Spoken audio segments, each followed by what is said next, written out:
Hello friends, price action Telugu ఛానల్లో మిత్రులందరికీ స్వాగతం.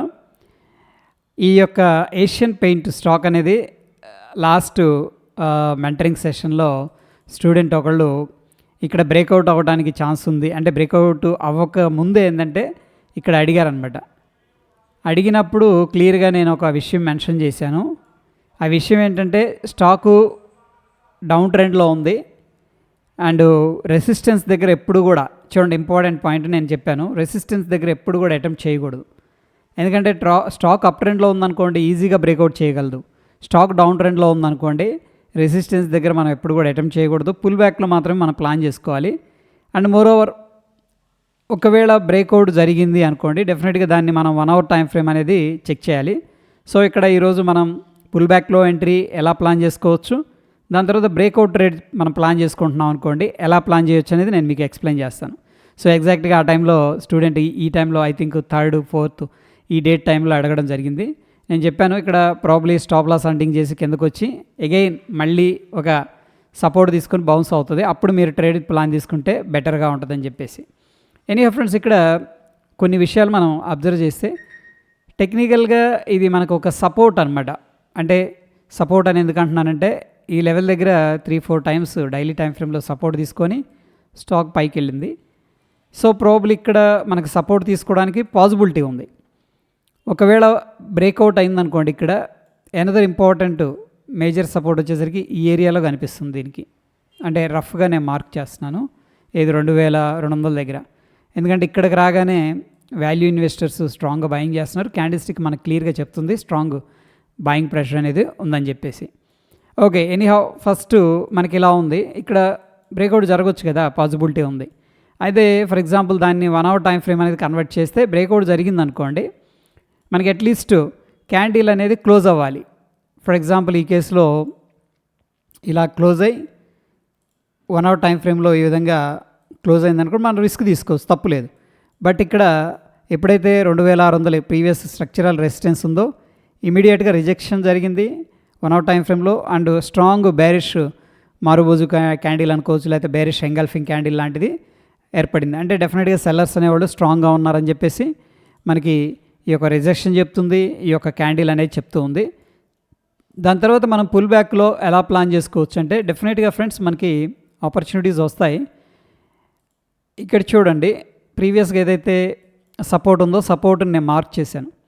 మనం ఇంతకుముందు చెప్పుకున్నాం ఇక్కడ సైడ్ వేస్ యాక్టివిటీ అనేది జరుగుతుందంటే 2 విషయాలు జరుగుతాయి. ఎందుకంటే ఇక్కడ ఏం జరుగుతుంది అంటే ప్రాబబ్లీ అక్యుములేషన్ అన్నా జరుగుతూ ఉండొచ్చు. అక్యుములేషన్ అంటే ఏంటంటే ఓ స్టాక్ని ఒక ఇంపార్టెంట్ సపోర్ట్ దగ్గర ఇన్స్టిట్యూషన్స్ హెవీగా బాయింగ్ చేస్తూ ఉంటాయి, that is called accumulation. But accumulation అని మనకి ఎప్పుడు తెలుస్తుంది అంటే అప్ సైడ్ బ్రేక్అవుట్ అనేది జరిగింది అనుకోండి అప్పుడు మనం అక్యుములేషన్ అంటాం. లేదు ఒకవేళ ఈ కన్సోలిడేషన్ నుంచి కిందకు వచ్చిందంటే ఇక్కడంతా డిస్ట్రిబ్యూషన్ జరిగినట్టు అర్థం. సో సింపుల్గా నేను ఇక్కడ ఒక బాక్స్ అనేది మార్క్ చేస్తున్నాను. అయితే కొన్ని విషయాలు ఏంటంటే ఇక్కడ అబ్జర్వ్ చేస్తే చూడండి, ఇక్కడ సపోర్ట్ని అయితే బ్రేక్ చేసింది. అంటే చాలామంది సపోర్ట్ ఉంది ఇక్కడ అని చెప్పేసి బై చేస్తారు కదా. ఈ రెడ్ క్యాండిల్ ఏం చేసిందంటే షేక్ అవుట్ అంటారు. షేక్ అవుట్ అంటే చాలామంది ఇక్కడ బై చేసి ఈ స్వింగ్లో కింద స్టాప్ లాస్లు పెట్టుకుంటారు అట్లా. Okay, so this is called liquidity collection, లేదంటే స్టాప్ లాస్ హంటింగ్ అంటాం, లేదా షేక్ అవుట్ క్యాండిల్ అంటాం ఇక్కడ.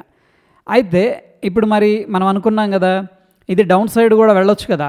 ద పాయింట్ ఏంటంటే ఇక్కడ మనకి డిస్ట్రిబ్యూషన్ జరిగి ఇదంతా కూడా డౌన్ సైడ్ కూడా వెళ్ళొచ్చు, పాసిబిలిటీ ఉంది. కానీ చూడండి వాల్యూమ్స్ చాలా చాలా ఇంపార్టెంట్.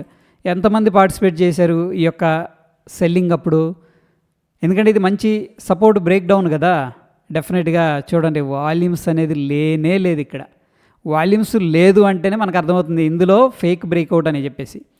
ఓకే, సో ఈ విధంగా వాల్యూమ్స్ని మనం అర్థం చేసుకుంటే ఫేక్ బ్రేక్అవుట్ ఒరిజినల్ బ్రేక్అవుట్ అనేది తెలుస్తుంది.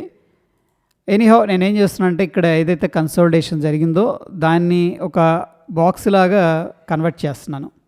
ఓకే, సో ఇక్కడ చూడండి ఇక్కడంతా కన్సోలిడేషన్ తీసుకొని బ్రేక్అవుట్ అయింది.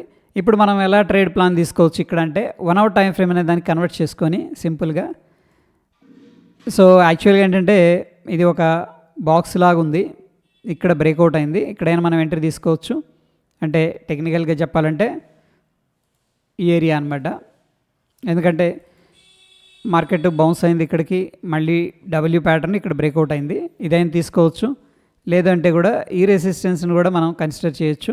ఇంకా అనదర్ బెస్ట్ వే ఏంటంటే మనకి ట్రెండ్ లైన్స్ అనమాట. ట్రెండ్ లైన్స్లో చాలా అడ్వాంటేజెస్ ఉన్నాయి. ఫర్ ఎగ్జాంపుల్ ఇక్కడ చూడండి, మనకి ట్రెండ్ లైన్ అనేది డ్రా చేసుకుంటే ఇక్కడ ఈ పాయింట్ కలిపితే ఇక్కడ థర్డ్ పాయింట్ వచ్చింది కదా, third point fourth point respect చేసింది. అంటే ట్రెండ్ లైన్ ఏదైతే జరుగుతూ ఉందో, ఫామ్ అవుతుందో దాన్ని రెస్పెక్ట్ చేసింది. బట్ ఫైనల్గా ట్రెండ్ లైన్ బ్రేక్అవుట్ అనేది ఇక్కడ జరిగింది. సో ట్రెండ్ లైన్ బ్రేక్అవుట్ ప్రకారం అయితే ఇక్కడ మనం ఎంట్రీ తీసుకోవచ్చు. స్మాల్ రిస్క్ ఉంది, 58 పాయింట్స్ రిస్క్ ఉంది. బట్ ఇక్కడ ఇంపార్టెంట్ సపోర్ట్ ఉంది అండ్ ట్రెండ్ లైన్ ఒక స్ట్రక్చర్ కనపడుతుంది, బ్రేక్అవుట్ కన్ఫర్మేషన్ ఉంది. లేదు అంటే కూడా సింపుల్గా బాక్స్ అనేది కనిపిస్తుంది. ఇక్కడ ఈ ట్రేడ్ అనేది మనం సపోర్ట్ దగ్గర ప్లాన్ చేసుకోవచ్చు. ఓకే, సో ఇక్కడ ఒక ట్రేడు మనం రిస్క్ తీసుకోవచ్చు. ఫర్ ఎగ్జాంపుల్ ఇక్కడ మనం తీసుకుంటే కూడా అరౌండ్ 10% దాకా మనకి ప్రాఫిట్ వచ్చింది. ఇది మనం ఇమీడియట్గా టార్గెట్ పెట్టుకోవచ్చు, ఎందుకంటే ప్రీవియస్గా మనకి ఇది డైలీ టైం ఫ్రేమ్లో మంచి రెసిస్టెన్స్ ఏరియా. డెఫినెట్గా ఇక్కడికి వచ్చినప్పుడు మనం ప్రాఫిట్ బుకింగ్ అనేది చేసుకోవచ్చు. ఇది 10% అనమాట. ఓకే, ద నెక్స్ట్ ఏంటంటే బ్రేక్అవుట్ ట్రేడ్ ఎలా ప్లాన్ చేసుకోవచ్చు. ఇక్కడ బ్రేక్అవుట్ అయితే జరిగింది కదా, ఇక్కడ బ్రేక్అవుట్ జరగలేదు మనకి. ఓకే, బట్ ఇక్కడ బ్రేక్అవుట్ జరిగింది. దీన్ని మనం ఎలా ప్లాన్ చేసుకోవచ్చు అన్న విషయానికి వచ్చేసరికి సేమ్ 1 hour టైం ఫ్రేమ్ అనేది మనం తీసుకొని, సో చూడండి ఇక్కడ మనం ఇంతకుముందు బ్రేక్అవుట్ చూసినప్పుడు ఒకటి అబ్జర్వ్ చేసాం, వాల్యూమ్స్ అక్కడ కిందకి వెళ్ళినప్పుడు అంటే బ్రేక్ డౌన్ జరిగినప్పుడు వాల్యూమ్ పార్టిసిపేట్ చేయాలి. బట్ ఇక్కడ ఇంత పెద్ద వాల్యూమ్ అనేది ఎందుకు వచ్చిందంటారు? డెఫినెట్గా దీంట్లో strong buying interest, selling interest రెండూ ఉన్నాయి. బట్ క్యాండిల్ క్లోజ్ అయిన విధానాన్ని బట్టి బయ్యర్స్ అనేవాళ్ళు డామినేట్ చేశారు. అంటే బయ్యర్స్ అగ్రెసివ్గా ఉన్నారు. మీరెంత సప్లై అయినా క్రియేట్ చేయండి, మేము దాన్ని అబ్జార్బ్ చేసుకుంటాం, మేము రెడీగా ఉన్నాం, మీరు ఎంత సప్లై తెచ్చినా అనేది ఎవరు చెప్తున్నారంటే మనకి ఈ యొక్క క్యాండిల్ వాల్యూమ్ అనేది చెప్తుంది. యాక్చువల్గా టెక్నికల్గా మనం అనాలిసిస్ అనేది చేసేటప్పుడు క్యాండిల్స్లో బుల్లిష్ మారుబోజు క్యాండిల్ అని వింటూ ఉంటాం. ఓపెన్ ఈజ్ ఈక్వల్ టులో చూడండి ఎంత పెద్ద గ్యాప్ డౌన్ అయింది, గ్యాప్ అప్ అయింది. ఓపెన్ ఈజ్ ఈక్వల్ టులో అంటే ఓపెన్ అయిన దగ్గర నుంచి కూడా బయర్స్ స్ట్రాంగ్గా ఉన్నారు అండ్ సక్సెస్ఫుల్గా 2600 లెవెల్ రెసిస్టెన్స్ని బ్రేక్ చేసింది. కొద్దిగా పుల్ బ్యాక్ తీసుకుంది, అక్కడ నుంచి కూడా పైకి వెళ్ళింది. బ్రేక్అవుట్ అయిన దగ్గర నుంచి కూడా దగ్గర 14% రిటర్న్ అనేది జనరేట్ చేసింది. సో ఇక్కడ మనం ఎటువంటి రాకెట్ సైన్స్ అనేది యూజ్ చేయట్లేదు. సింపుల్గా పుల్ బ్యాక్లో ఎంట్రీ ప్లాన్ చేసుకోవచ్చు. ఇక్కడ ఒక ఎంట్రీ వచ్చింది, దాని తర్వాత సింపుల్గా మల్టిపుల్ టైమ్స్ రెసిస్టెన్స్ని టెస్ట్ చేసి ఫైనల్గా బ్రేక్అవుట్ అయింది. ఇక్కడ ఒక ట్రేడ్ అనేది వచ్చింది. ఇక్కడ 10%, ఇక్కడ 14% రిటర్న్ అనేది స్టాక్ అయితే జనరేట్ చేసింది. సో ఇది సింపుల్గా టెక్నికల్ అనాలిసిస్లో మనం candle sticks, volumes, simple chart patterns అనేది యూస్ చేసుకొని కొద్దిగా మన ఎక్స్పీరియన్స్ అనేది యూస్ చేసామంటే మంచి రిజల్ట్స్ అనేది రావడానికి ఆస్కారం అయితే ఉంది.